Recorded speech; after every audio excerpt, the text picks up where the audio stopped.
What's up, guys? This is Sim with Vengeance, and welcome to the two best words in sports. Game number 7 here of the National League Championship Series between the Los Angeles Dodgers and the Chicago Cubs. The Cubs have come back to tie the series after being down 3-1 in the series, and they're looking to win it all here, being the World Series for the first time since 1945, and looking to win a World Series for the first time since 1908. As you take a look at the Dodgers lineup, looking pretty good as usual. As now they're going to take on Jake Arrieta, who's looked really good this postseason. 1-1 record this postseason with a 1.35 ERA. He's put his team in positions to win. Let's see if he can put his team in another position to win and also get the victory on top of it. So let's see how he does here against Yasiel Puig in the bottom of the first. 2-2 count to pitch to Puig is a swing and a miss for strike 3, and that's going to end the top of the first inning. As you take a look at the Cubs lineup here, our biggest player this series especially has been Chris Bryant, hitting a lot of home runs this series, and he's going to be facing against Hyun-Jin Ryu with a 13-13 record this year with a 2.84 ERA. Those are regular season stats for him, as he's looked really good this year as well, just not getting a lot of run support. And we're going to see if he can get some of that today. But you see, that's going to be a 3-6-1 DP as Anthony Rizzo is going to ground out to that. And now the Cubs don't really have much of a threat going on, as now it's the top of the second. As you see, Howie Kendrick does a little half swing, but it's still considered a strike because he did go past the line. And that is going to end the second inning for the Dodgers. Now here in the bottom of the second, Ryu with the pitch to Montero. Montero taking this to deep right field, and that's not quite deep enough, obviously, but that's going to be an out right there. Puig has that one under wraps. So here in the third inning, another swing and a miss, as Arrieta's fastball is just in control of this game, throwing 95, 96 miles per hour. That's where we want to see him at. He's been throwing darts, and now we have Dexter Fowler taking this one deep center field, and not quite, again, deep enough, as they're just getting cans of corn here, as Andre Ethier is right there to grab that one. Here in the fourth inning, 2-2 count to Adrian Gonzalez, and we pull the shift on him, and it does work out as Addison Russell makes that one look easy, and that's going to end the threat in the fourth.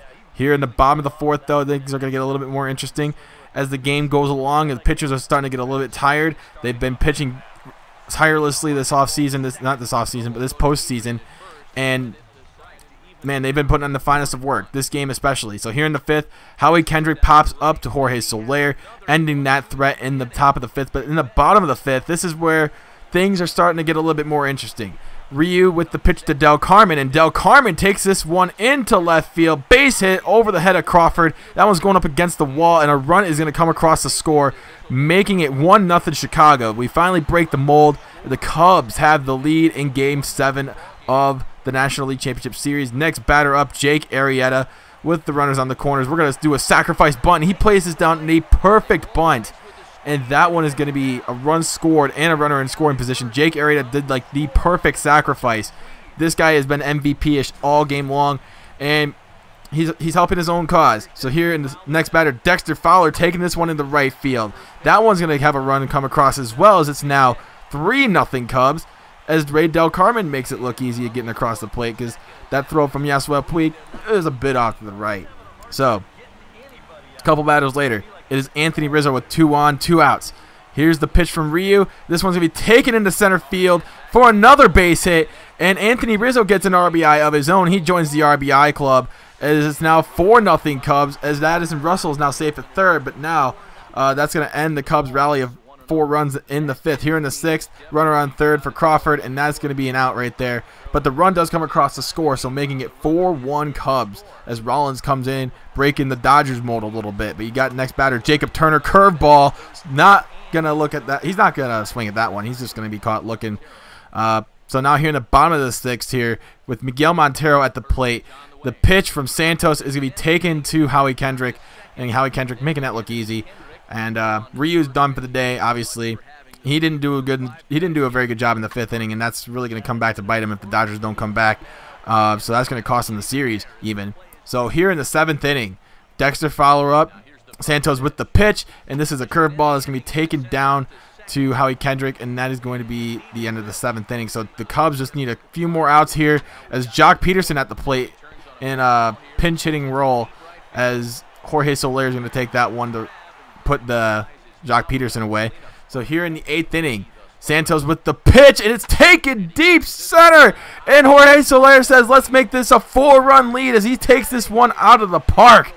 as the Cubs have a 5-1 lead now. It's looking pretty safe right now that the Cubs have a very good chance of finishing this one off. I'm not holding my breath. I know the Cubs still have a lot of work to do. They still got one more inning of work to finish off here. It's not over yet. So we got to pitch really good in the 9th inning in order for us to at least secure our chances to go to the World Series. So Jorge Soler definitely does help out with that. So we go here into the bottom of the top of the 9th here. Ramirez still on the mound, and it's a ground ball and a throw. A run comes across for Jacob Turner as well. So it's now 5-2. Now later on, it is Adrian Gonzalez. The 0-2 pitch. Ground ball.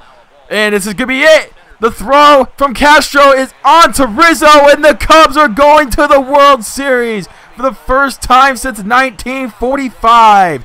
Neil Ramirez finishes the job. Jake Arrieta did a spectacular job on the mound today, and the bats were coming alive as well when we needed them most. And the Cubs, for the first time since 1945, have a chance to do something they haven't done since 1908. Win a World Series. That's been 107 years since they've won it. It's been 70 years since they've been to one. Can they do it this year? Who knows, guys? We're going to find out here. Who will we face in the World Series? Will we face the Cleveland Indians or the Boston Red Sox? Leave that in the comment section below. As you see, player of the game, obviously Jake Arrieta. He did more than just pitch well. He also got himself a run scored as well. He got an RBI. He deserved it. He is probably our best player right now on the mound. And the Cubs, man, they're going. And I cannot wait to see how this World Series pans out. Thank you guys so much for watching. If you're a first-time viewer of myself, hit that subscribe button down below. And if you like the video, make sure you drop a like. But until next time, my name is Sin with Vengeance, and I'm out. Peace.